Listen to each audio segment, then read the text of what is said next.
Let's get into it. Let's start in goal. All right, I'll go first. Yep. This guy, I think he was actually my goalkeeper in my all-time personal 11. Yeah. He's a great guy. 390 Premier League appearances. Okay. Played for Stoke. Played for United, Watford, West Brom. Even made a trip to Wrexham, not in the Premier League, far down. It's big boy Ben Foster. Okay. Ben Foster not only did it for a multitude of Premier League teams, did it at a pretty high level. You don't play 390 Premier League games without having some quality. I think he's, a prototypical Barclays era goalkeeper who, especially towards the end of his career, he's got a big YouTube following now, the Cycling GK. He's got a podcast with Goldbridge. He gets former players on. I think he's a very well-liked guy. And to me, he's the ideal Barclaysman keeper. Yeah, interesting. I didn't think of him, to be honest, but that's a good shout. Journeyman. Yeah, I like it. I've gone for, and I have to say, a lot of American goalkeepers that are eligible for this position. I went for one of them. Not the guy you'd think. I've gone for Brad Friedel. Okay. A little bit more of a throwback. Of course, an American, 450 Premier League appearance. He scored a goal, which is an automatic, just sort of Barclaysmen streets won't forget moment. And so did Tim Howard. So did Tim Howard, who amazing. I was thinking of, and we'll have some Everton players in here. But I didn't want to go for Tim. I feel like Tim's too good. Yeah. I think you can be too good to be a Barclaysman. Like Wayne Rooney, not a Barclaysman. He's too good. Right? But yeah, scored a goal for Blackburn and they still lost. Like I just love that. Played for Liverpool, actually, Blackburn, Aston Villa. That's really where I remember. I feel like Brad Friedel, and then Brad Guzan was in there too. He was on my thinking, and Spurs as well. So I'd like to shout out an American in there. There's nothing like an iconic bald American goalie. We've had a few of them, so would like to shout out Brad Friedel. He was a tidy goalkeeper in his day. All right, moving on to right back. This one, you could say he's too good to be a Barclaysman. I just love him. He was Man City's right back forever. Came to West Ham, did a job even in his old years. I'm going with Pablo Zabaleta. 309 Premier League appearances. He was a Man City player, but he was at Man City relatively early, and he had this kind of grittiness about him. This is why I think he's a Barclaysman. He wasn't this modern right back who was a wing back who, came into midfield like they do for Spurs and City now. He was a proper right back, a proper fullback. I think he's a suitable choice at right back. You could say he's too good, played for a big club. He's the only one I've got who was really only played for a traditional top 6 team. But I went for Zabaleta. He's got a soft spot. Yeah, he's definitely borderline, but I think his traits as a player are definitely worth discussing. That you're right. He's not that sort of fly forward, talented, attacking fullback. He's got a little bit more grit. Argentinians are good here. Yeah, they have a bit about them. So I've gone for an Everton cult hero. Spent his entire career at his boyhood club. Tony Hibbert. He is proper Barclaysman. David Moyes legend. Famously never scored a goal until his testimonial match. And there were absolute scenes. And the fans invaded the pitch when Tony Hibbert scored. So he's just a classic. He wasn't very good. But boy, he's a fan favorite because of his love for the club. And that testimonial goal was hilarious. It was a free kick. He just hit it low. And then there was you would not have thought it was a testimonial match given the fan reaction at Goodison that night. So Tony Hibbert, what a guy. Good choice. All right, moving on to center back. We'll go 2 at a time. How about that? Yeah. First center back, right-footed, Ryan Shawcross. Oh yeah, one club man, him. 317 appearances. Later made the move to Inter Miami. Can't think of 2 places more different than Stoke and Miami. Yeah. But this guy epitomizes bit of Brexit, bald head, skinhead, big strapping center back. You can rely on him in the Premier League. Not fancy whatsoever. He's just gonna get stuck in, be a good solid defender. I think he epitomizes that era of defending in the Premier League. You didn't really have ball playing center backs who would stride out with the ball. You had no nonsense defenders, and that's exactly what Ryan Shawcross was. Next, on the left side, West Ham. Bit of a cult hero, I think you could call him. New Zealander, Winston Reid. Winston Reid came over early, I think late 2000s, scored West Ham's last and winning goal at Upton Park in a 3-2 win versus Man United. That's big. Will forever be embedded in Bowling Ground, Upton Park folklore. I still remember that Peter Drury call. He rose so high, nearly touched the sky. Yeah. Winston Reed scores the goal. Yes, And he was just I love that. bit of a quality defender on his day. He had a goal in him, bit of pace about him, left-footed. I think he's ideal for this squad. Yes, I like that pick. I remember him. My center backs, sort of a journeyman. It did stop at Everton for a few years. Sylvain Distin, big, bald French center back. Played for Man City, Portsmouth, Everton, and Bournemouth at the end of his career. 469 appearances he was in the Premier League from 2002 to 2016. So really, almost the full Barclays era. But yeah, I remember him relatively well at Everton alongside Jagielka. But Portsmouth also have a few good shouts in here, a little bit before our time. But yeah, Sylvain Distin, just a nice addition here. But I got to get some non-English players in here as well. Yeah, Distin was good for Everton, man. He was no nonsense. He was tidy though. I like Distin, and went around the league. Sort of Man City pre Sheikh Mansour is always. They had a few Barclaysmen in their day as well. So yeah, Distin, and then this is an interesting one. I haven't seen him thrown around at all. Maybe this is just me. I haven't seen him thrown around in the Barclaysmen chat on social media, but Fabrizio Colaccini. I don't know if you remember this guy, Argentinian center back, played for Newcastle. And what stood out to me was his hair. He had the famous long curly hair. 2008 to 2016, great song the fans had for him. I'm not going to sing it on the pod because we might get removed from Apple Podcasts or whatever. I'm not sure if it's appropriate, but go look it up if you can find it. I remember he had a great song, and I'm a sucker for the look. I think that could be big here. You think of people always talk about Jimmy Bullard in this category. He had the mullet back in the day, playing for Wigan and Hull City, and So Colaccini, the fans loved him. He was in Newcastle for a while. Great hair. Another Argentine. He's in. All right, moving on to left back. I think we'll have the same guy here. I think. I've gone for an Everton legend. Yeah, I thought you would. Yeah, 420 appearances, the epitome of a Barclaysman. He was there for pretty much the entire era. Leighton Baines, steady, could score a banger of a free kick. For a large part of his career, was one of the best left backs in the league. You just knew what you were gonna get. He had kind of that crappy old Beatles-like haircut. You were talking about haircut. He had that kind of shabby look to him, but he wasn't a shabby player. He was a quality player. He was great. I think he's the perfect left back. He's too good to be a Barclays man. Really? He's not in my team.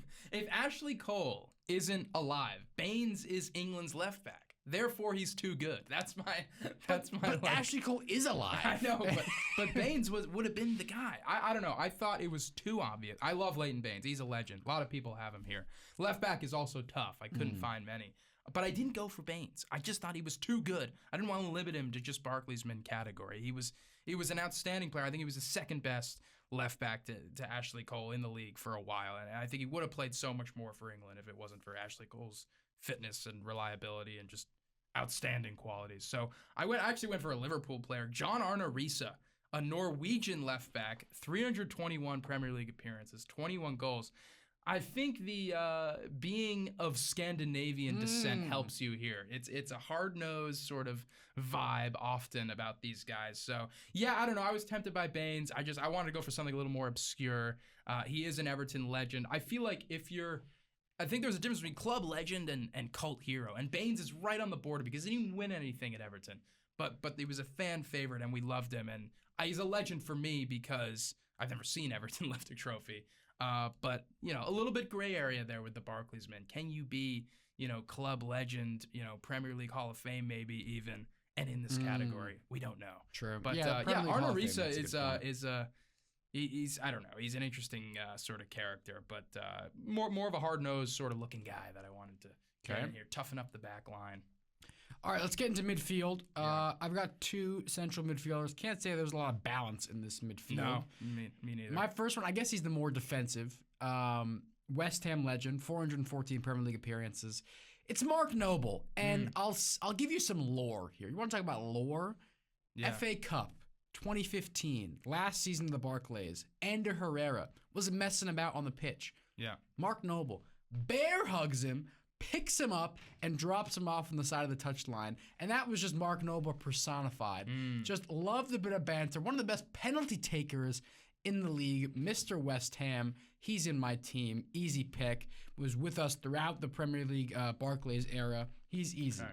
For a bit more flair, only made 86 Premier League appearances. In fact, he made more appearances in the Championship than the Premier League. It's Adel Taarabt. Yeah. QPR, Tottenham, Fulham.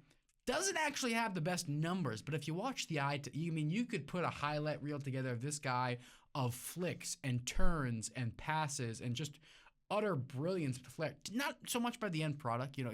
He does not have the stats to back it up. Went on later in his career, played for some big teams like Milan and Benfica. But when he was in the Premier League with QPR, that's just an iconic player for an iconic team, an iconic era. I think Taarabt fits the Barclaysmen bill to a T. Streets won't forget. He's prime Barclaysman in terms of attacking players. I wanted to put him in, but there's no room for him in my team. Okay. My midfield too is I've got Johan Cabaye. Okay, good pick. And I remember him well at Newcastle from 2011 to 2014. And then I love this. He goes to PSG and then to Palace. I love those transfers where they go from a massive club that's competing in Europe to Crystal Palace or Everton or Newcastle or whatever. And he made 175 Premier League appearances, so he was there for those sort of later Barclays years. A French central midfielder, of course, but he was a decent player. Cabaye. I just picture him in that Newcastle kit. They had a few I don't know if flashy is the right word, but Sissoko. And Cisse and Ben Arfa too. Cheikh Tiote. Yes, they had a fun team in sort of the 2010s. Cabaye, and then I've got this guy I sort of forgot about and then came across him in my research. Sebastian Larsson, a Swedish midfielder, came through at Arsenal actually, which I didn't know, but really made his name at Birmingham City and Sunderland. And he was a free kick specialist, which I love. You want to talk about category. free kick specialists? Yeah. We got one coming up. Oh, I bet. And 282 Premier League appearances, 26 goals, 26 assists. I'm sure most of them were free kicks. He was great. Swedish, another Scandinavian. But yeah, I just remember him in that Sunderland kit, just curling in free kicks. Every time they got one outside the box, you're thinking, uh-oh. Because he was that good at free kicks. So yeah, definitely a Barclaysman, Sebastian Larsson. All right, we're going to move on to left midfield. This guy, for 18 months, this is another West Ham guy, only made 48 Premier League appearances, but he was nominated for the Ballon d'Or. But he only did it for about not even 18 months. He was injured for half his best season. It's Dimitri Payet. This guy, free kick specialist. How do you like them apples? I mean, Crystal Palace at home in the Premier League, United away in the FA Cup, Liverpool away in the league. These are just ones I just remember off the top of my head. This guy, I mean, he was just world class was Dimitri Payet, and he had Rabona assists. He had to leave West Ham because he cheated on his wife, and she demanded that he come back home to Marseille. That's why he left. He was training with the under-21s. Unbelievable. We had the infamous Slaven Bilic press conference. Like, we have a player. He wants to leave, and it's Dimitri Payet, and everyone was losing their mind because this guy at the Euro. You remember Euro 2016? Yes. This was the tail end of the Barclays. He scored in that opening game against Romania with the left foot. Injured Ronaldo in the final. They went on to lose that final at home. I mean, it was just chaotic, but it was beautiful chaos. Dimitri Payet, easy pick for me. That's awesome. Yeah, he was great. He might be, if he was there for longer, he'd be too good to be a Barclaysman. But he only had that one stint. So really made his mark. Yeah, I have another Everton player here on the left, Steven Pienaar. A popular pick in the Barclaysman category, but I had to get him in. South African winger, 214 appearances, 22 goals, 38 assists. He signed for Everton permanently in 2008 after a successful loan spell. We got him from Dortmund. And then he went to Spurs, didn't work out, and then he came back to Everton, nostalgic. From 2012 to 2016. So he was great. Him and Baines on the left. That was like the start of my Everton fandom. I remember like one of the earliest games, probably the earliest, to be honest, game I can remember was that 4-4 Everton Man United, and Pienaar scores the goal and takes his shirt off, and he's got the God is great on the undershirt. And that was a big like streets won't forget moment. He was a fan favorite, Pienaar. All right, right midfielder now. I've got another Everton boy. Everton and Watford. Okay. Spaniard Different guy. Gerard Deulofeu. Yes. This guy Good had shout. a cheeky goal in him. Only 20 goals, 21 assists, and 127 Premier League appearances. Also played for the likes of Barcelona at times in his career. So like you said, just guys who would bounce around and then pop up at mid-table Premier League clubs. Yep. Had a bit of flair about him, bit of quality about him. This guy epitomizes, I think, that mid-2010s era where, you get him on his day, you can't play him, but his day didn't always come that often.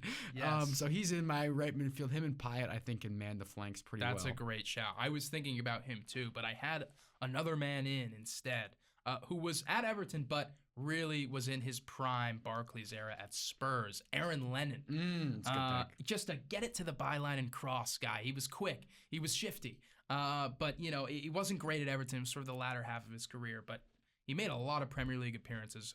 416, 36 goals, 58 assists.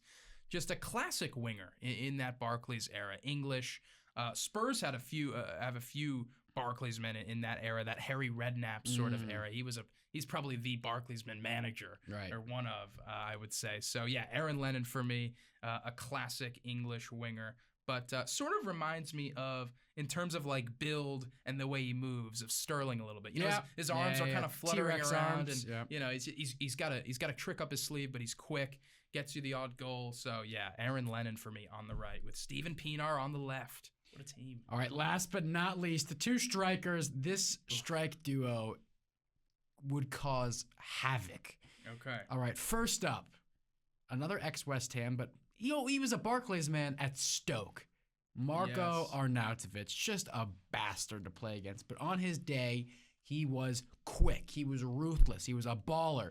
But he'd also decided to leave for China for the money and got fat and then came back to Europe. So he's a bit of a wild still card. Around. Still kicking around. I think he's at Inter. Yeah. Still kicking around. Played in the Champions League last year. Unbelievable. Seemed mad because everyone thought his career was done when he went to China. And he was at Stoke. Unbelievable. He's got 184 games, 43 goals, 33 assists, playing for pretty poor teams. And this is the best bit. So when he came to West Ham, we played Stoke. He scored 2 goals. Brilliant. But what more was when we played, I'm forgetting who now.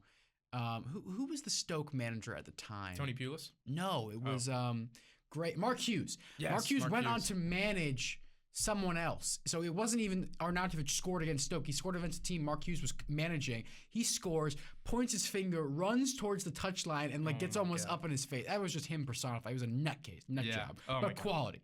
Yeah. And his strike partner, another Stoke guy, but you might as well play the game of who didn't this guy play for. Spurs, QPR, Norwich, Southampton, Portsmouth, Burnley, Liverpool. Played for all these teams. Yeah. Peter Crouch. 468 Premier League appearances, 106 goals, 63 assists. I mean, you want to talk about iconic celebrations, the robot celebration. I know everyone knows the robot celebration.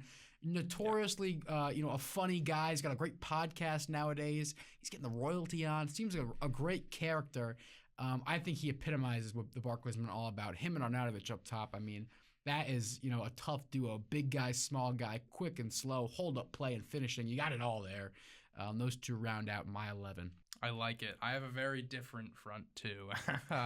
My number 9 is a Spanish striker who played for Swansea City. A lot of people have him in here, but I had to include him. I remember him so well that one season. He only had 52 appearances in the Premier League. 20 goals though. Michu. Yep. And it's that iconic celebration, the salt shaker, whatever it is. The Mitrovic kind of copied. Yeah. I'm not quite sure what it is, but you just remember it so vividly. And that Swansea team had a lot of Barclaysmen. Leon Britton, Wayne Routledge, Nathan Dyer, to name a few. I don't know One why. of the Ayew brothers, maybe. Yeah, I just remember that team well for some reason, and they weren't particularly any good. But Brendan Rodgers was there, I remember. So yeah, Swansea have a few. I had to get one of them in. Michu, just that 1 or 2 seasons, he was great.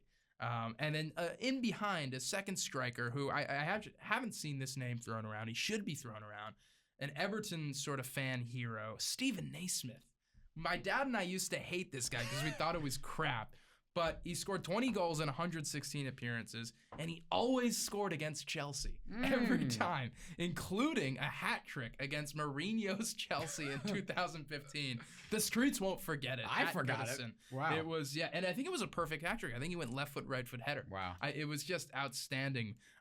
Stephen Naismith, he always did this celebration. It was Shushing celebration for our listeners. Pale. Bright blonde hair, Scottish. We didn't really know where to play him. He's one of those guys where he's not a winger. He's not a number 9. You kind of have to just play him in behind and he'll get the odd goal. And he did. And it was always against Chelsea for some reason. So Stephen Naismith, Dad, you'll remember him if you're listening to this. What a player. What a guy.